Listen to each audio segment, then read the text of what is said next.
E bom dia, boa tarde, boa noite. Hoje eu estou aqui com a missionária Patrícia. Você poderia nos falar um pouco sobre religião? Vamos lá. Bom dia, boa tarde, boa noite.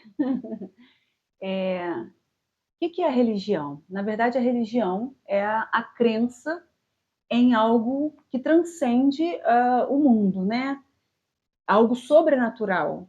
E essa crença, eu entendo que, no caso, a minha religião é essa crença em Deus, que é um criador de todo o universo. Isso, para mim, é religião. É o que eu entendo sobre religião. Religião, na verdade, é esse religar, né? Esse religar o homem a Deus. O homem, por conta do pecado, ele perdeu essa relação com Deus. A Bíblia diz que o Deus ele vinha todas as tardes conversar com Adão, né? Ele tinha essa relação com o homem. Adão, quando peca, quando desobedece a Deus, ele perde esse contato com Deus. E a religião, na verdade, essa é algo que a gente que é feito para que nós religássemos a nossa relação com Deus. É, é possível ser feliz sem uma religião? É possível, porque a felicidade ela não depende de uma religião. Mateus 5 fala sobre as bem-aventuranças, né? Sobre bem-aventurado, feliz é o homem. Então a felicidade ela não está ligada à religião. A felicidade ela está ligada na obediência, em você obedecer os mandamentos que o Senhor nos deixou. Então não está ligado. Não, você não precisa de uma religião para ser feliz. Para você ver o caminho da felicidade é você obedecer ao Senhor. Não. Qual a diferença entre religião e religiosidade? Bom, a religião, ela é o segmento pelo qual o indivíduo tem sua crença em Deus. A religiosidade são os recursos que você usa para poder fazer essa ligação com Deus. São através de reuniões, através de cultos, através de, por exemplo, no caso, um exemplo, né? A Igreja Católica. O que se usa ali através da hóstia, né? Da comunhão, são os recursos que você usa para poder dentro da religião para poder ter essa conexão com a divindade. No nosso caso, é o próprio Deus. Quem é Deus para você? Então, Heitor, Deus é tudo para mim. Deus é tudo. Tem uma disciplina que nós estudamos na teologia sistemática, quando nós fazemos faculdade de teologia, existe uma disciplina chamada teologia sistemática, onde dá a declaração doutrinária de Deus, que diz que Deus é espírito pessoal, perfeitamente bom, que em santo amor cria, sustenta e governa tudo. Então, Deus é tudo em nós. Deus não é só uma força, não é só uma energia. Deus ele é o criador de todas as coisas, ele é o criador da nossa vida, ele que tem o controle de todas as coisas. Nada acontece no mundo sem a permissão de Deus, sem a vontade de Deus. É, a fé move montanhas.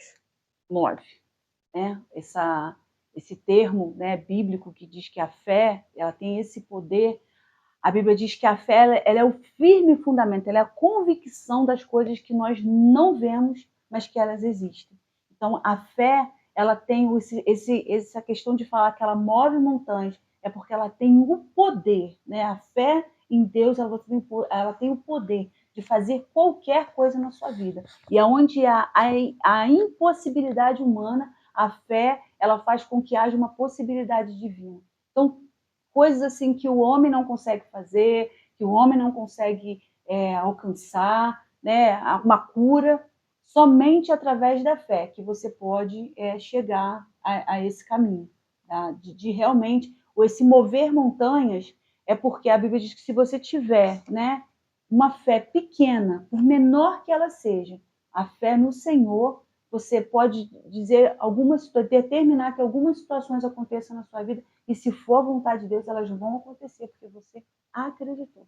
Ainda que seja uma fé pequenininha, você acreditou, você pode tocar o coração de Deus com aquilo que eu creio. Eu não consigo fazer. Humanamente falando, isso aqui pode não acontecer, mas Deus pode fazer, pode realizar o impossível. Então, eu creio sim que a fé ela move montanhas, a fé ela cura câncer, a fé ela liberta, a fé ela restaura famílias, tudo através da fé, no nome do Senhor. É, Qual é a função social da igreja na vida das pessoas?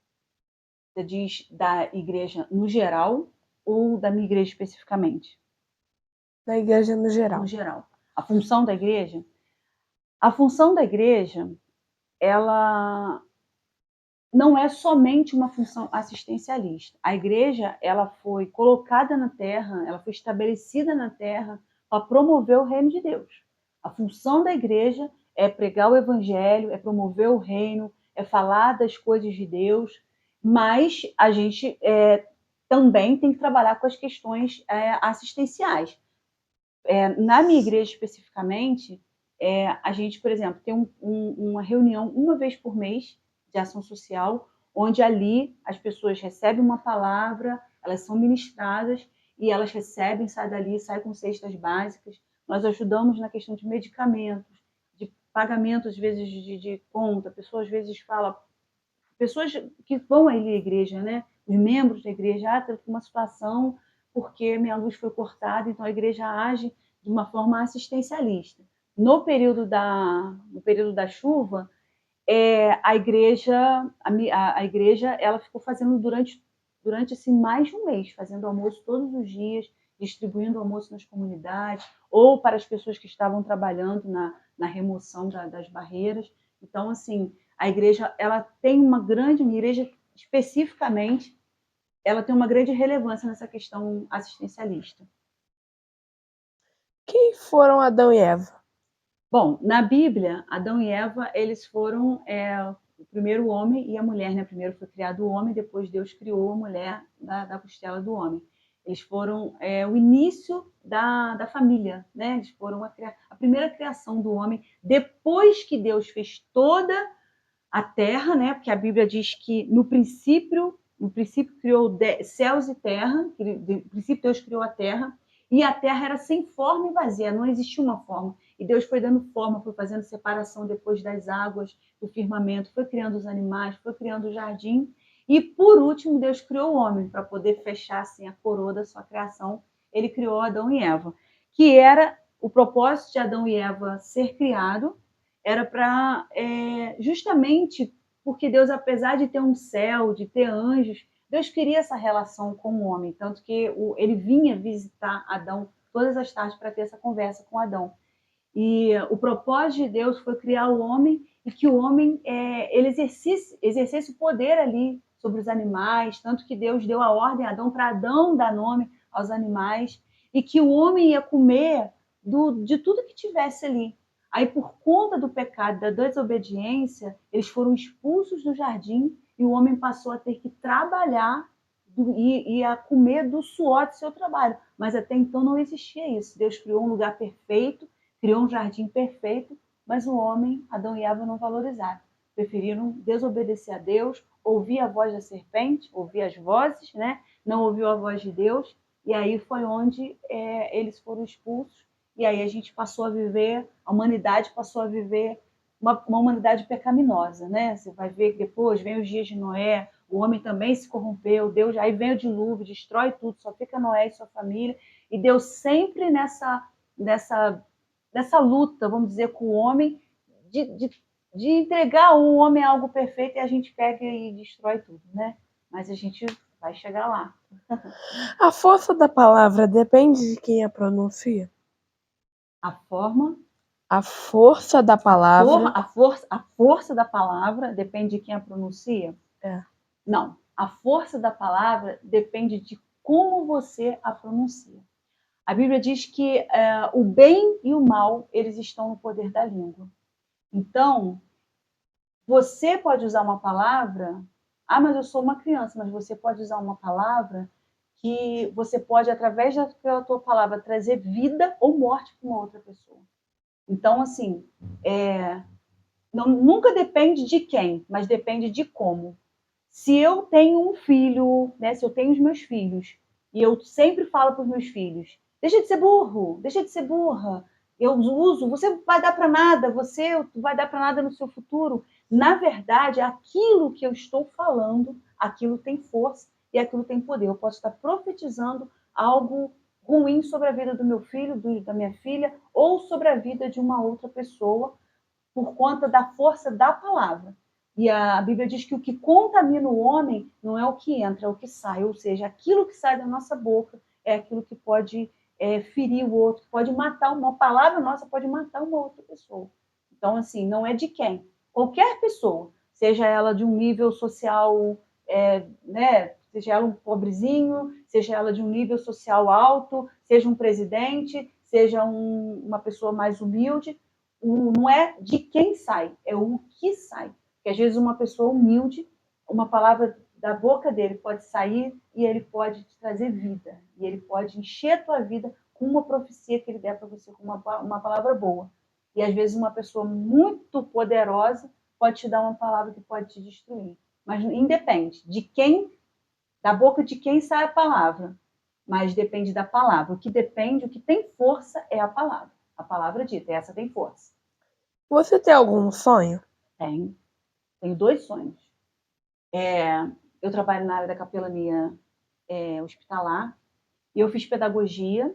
E quando eu fiz pedagogia, no primeiro ano que eu fiz pedagogia, eu estava pensando no que eu ia falar na minha monografia. Porque aí você já começa a faculdade pensando na monografia. E eu me deparei com o tema pedagogia hospitalar. E eu me apaixonei pelo tema. E eu fui fazer as minhas entrevistas com as pedagogas hospitalares que atuavam dentro do INCA 4 no Rio, que o INCA 4 é onde são os cuidados paliativos, é onde tudo já foi feito quimioterapia, já foi feito radioterapia, não tem mais o que fazer com aquele paciente, é como se ele ficasse ali para ter uma vida melhor, para terminar os seus dias de forma melhor. E eu fiz o estágio nesse lugar. E depois eu entrevistei as pedagogas que atuavam dentro do INCA. Elas atuavam justamente na área infantil. O que seria isso? Esse ramo da pedagogia?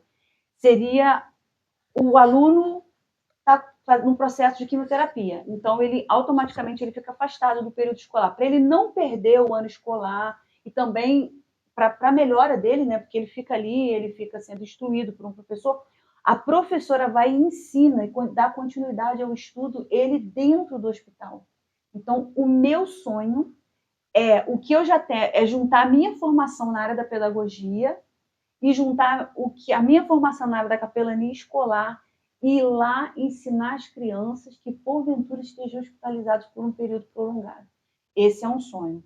O meu segundo sonho é deixar um legado. Não vou ficar aqui para sempre. Vou ficar nesse mundo para sempre. É deixar um legado. O que é o legado? Quando você deixa uma herança, você deixa bens, você deixa casa, você deixa dinheiro, você deixa recursos. Herança é algo que você deixa fora. Eu quero deixar um legado, porque o legado é aquilo que a gente deixa dentro. Eu quero que minha vida seja uma referência. Quando eu não estiver mais nesse mundo, eu seja uma referência. Não para glória, vamos levantar aqui, fazer um culto em honra. Não. No sentido assim, poxa, essa pessoa que foi uma pessoa que deixou algo, sabe, deixou um papel na sociedade, fez um papel diferente na sociedade. Então, o que eu quero deixar, o meu sonho é deixar um legado realmente. É fazer hoje, sabe, poder cumprir um papel na sociedade para que amanhã eu seja lembrada, mas por aquilo de bom que eu fiz. Quando você tem uma dúvida sobre uma questão importante,